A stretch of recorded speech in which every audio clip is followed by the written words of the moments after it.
Welcome to Philadelphia, where history meets hard truths. Hop aboard, folks, for a trip to Philadelphia, the heavyweight champ of American history, where the Founding Fathers signed the Declaration of Independence and the Liberty Bell still draws selfie sticks. You've got cobblestone streets, Reading terminal markets slinging cheesesteaks, and skyscrapers towering over Independence Hall's old-school vibes.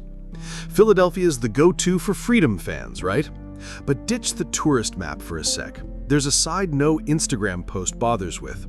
In grimy alleys, under rusty bridges, and in quiet park corners, thousands wander without homes, sleep on benches they didn't choose, and live like they've been erased from the city's script.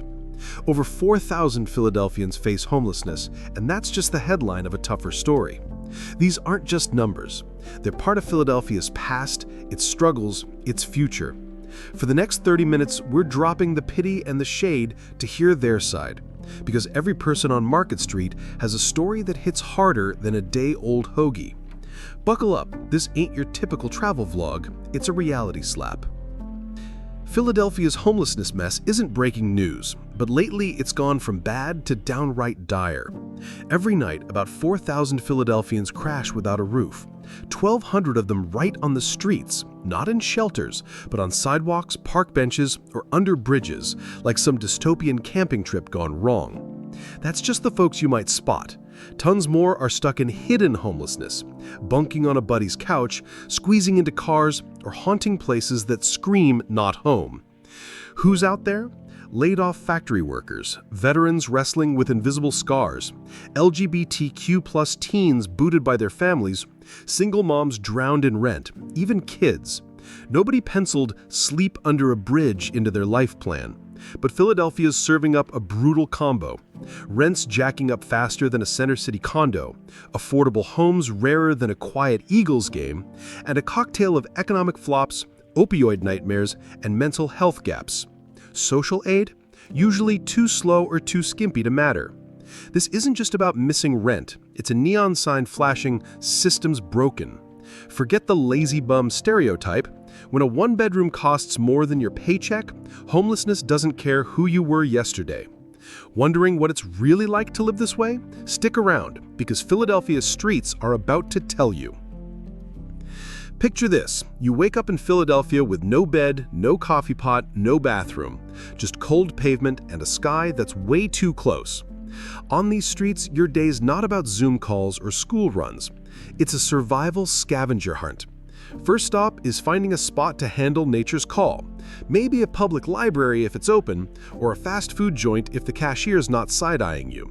Lunch is next. Queue up at a soup kitchen, snag church leftovers, or hope a stranger tosses you a sandwich instead of a glare. Every step's a gamble. Your stuff might get jacked while you nap, cops might hassle you, or worse, people just act like you're not invisible. Sleep? Forget cozy, it's a park bench or a cardboard slab on a sidewalk. Winter's cold can kill you quietly. Summer's heat hits like a sucker punch. Philadelphians on the streets aren't just homeless. They're stripped of safety, privacy, and any shred of dignity. Some still hit shelters for a shower, slick back their hair, trying to hold on to a bit of pride, but it's tough when folks cross the street to avoid you. We act like homelessness has one story, but it's thousands of Philadelphians stuck in the city's grind, moving slow or not at all. The real gut punch? It's not the empty stomach or freezing toes. It's being treated like you don't exist. Ready to meet the people behind these stories? Hang tight, because Philadelphia's got more to show you. Philadelphia isn't just twiddling its thumbs while homelessness spikes. Across the city, emergency shelters fling open their doors for those with nowhere else to crash. Hundreds snag a bed each night, but plenty get turned away because, surprise, there's not enough room. Some shelters demand you show up at dawn to claim a spot before the line's longer than a cheesesteak queue. Others hit you with rules like no bags, 5 a.m. boot out, sun's up, you're gone. For some, it's a lifeline. For others, it feels sketchier than a back alley nap. Many Philadelphians pick the streets over bunking with strangers, craving a shred of peace. Behind the chaos, social workers and volunteers hustle hard, trekking through Philadelphia with food, blankets, and chats, remembering names the rest of us gloss over. Project Home, a rock star since 1989, doesn't just toss out cots, they build hope, pushing housing first to get folks off the streets before fixing jobs or therapy. Broad Street Ministry dishes out showers, grub, and an ear for anyone who needs it. But here's the rub, it's not cutting it. Budgets are tighter than a tourist's wallet, red tape moves slower than rush hour traffic, and society's side-eye keeps people down. Pets, mental health struggles, or not being homeless enough can lock you out of help. On paper, aid's there. In reality, it's a lottery. While wait lists crawl, the streets don't sleep. Curious about Philadelphia's darkest corner? Brace yourself for what's next. Head to Philadelphia's northern edge and you'll hit Kensington, where homelessness meets a gut punch, the opioid epidemic. Locals call it America's drug crisis HQ. Sidewalks are littered with syringes like confetti after a parade. Alleys host folks slumped over, chasing a high to numb the pain. Many here aren't just without homes, they've lost grip on their minds and bodies. Opioid addiction often sneaks in, pills for a bad back, a work injury, or old trauma. But breaking free? Good luck. Help's as rare as a cheap apartment. Philadelphia's mental health system is a mess. Understaffed, underfunded, with wait lists longer than a SEPTA delay. Tons of homeless Philadelphians battle schizophrenia, PTSD, or depression, but no address, ID, or insurance means no therapy. So they roam, wounds wide open. Street drugs are a quick fix, but they cost more than money. Addiction and mental illness don't start homelessness, but they chain people to it. Society's quick to judge, slow to care. Stigma's louder than sympathy. But let's be real. No kid dreams of shooting up. No teen plans to crash on concrete. These Philadelphians got dropped by a system too busy to catch them. Tents and soup won't cut it. They need rehab, counseling, and a shot at healing. Every person deserves that, wounds and all. Want to see Philadelphia's brighter side? Keep watching, because hope's still kicking. Even in Philadelphia's rough patches, a spark of hope refuses to quit. This city doesn't just lose dreams, it rebuilds them, one step at a time. The housing first idea is shaking things up. Give folks a roof first, then tackle addiction or jobs. Groups like Project Home, Pathways to Housing PA, and Valley Youth House prove it works. Stable homes let Philadelphians kick drugs, get therapy, or land gigs. At Francis House of Peace, ex-homeless folks now have keys, doors, and mailboxes with their names, like a middle finger to despair. Broad Street Ministry isn't just handing out sandwiches, they know your name, build trust, make you feel human.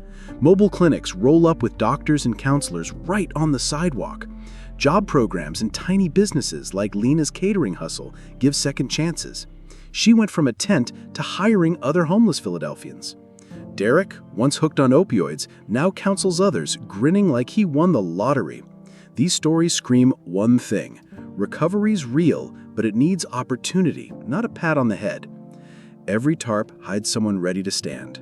Every sad tale has a shot at a happy ending. In the city that birthed America's freedom, Philadelphia's got a chance to spark hope for its forgotten. Ready to join the fight? Stay tuned, because this journey's not over. Stroll Philadelphia's streets, from the glitz of downtown to Kensington's gritty corners, and you'll trip over thousands of stories that never make your X feed.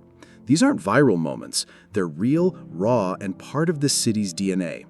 Homelessness isn't just about losing a lease. It's a giant "system failed" sign flashing how fast a job loss, hospital bill, or bad breakup can tank anyone's life. We love to toss out, "Why not get a job?" or "Can't they find help?" But let's get real. How do we sip our lattes while Philadelphians crash on concrete? Those on the streets aren't some alien species. They're us or our buddies, one car wreck or pink slip away from the same fate. So what's the move? Start by actually seeing them, not as sidewalk clutter to dodge, but as people with the same aches, dreams, and rights as you. Back policies that don't screw over the vulnerable, and try caring a bit. Say hi, volunteer an hour, or at least don't glare. Big wins start small, with the guts to give a damn. Philadelphia is not judged by its skyscrapers, but how it lifts its lowest. Home isn't just four walls, it's feeling like you matter. Philadelphia may be a beacon of hope, But to understand why thousands still roam its streets, rewind to the city's history. Walking through Old City, where 18th century saloons still stand, you can almost hear the whir of looms from the days when Philadelphia was America's industrial capital. Mills, shipyards, and textile mills once fed thousands, people like Marcus's grandfather, now sleeping under the I-95 bridge. But in the 70s and 80s, factories closed faster than you can say burnt cheesesteak.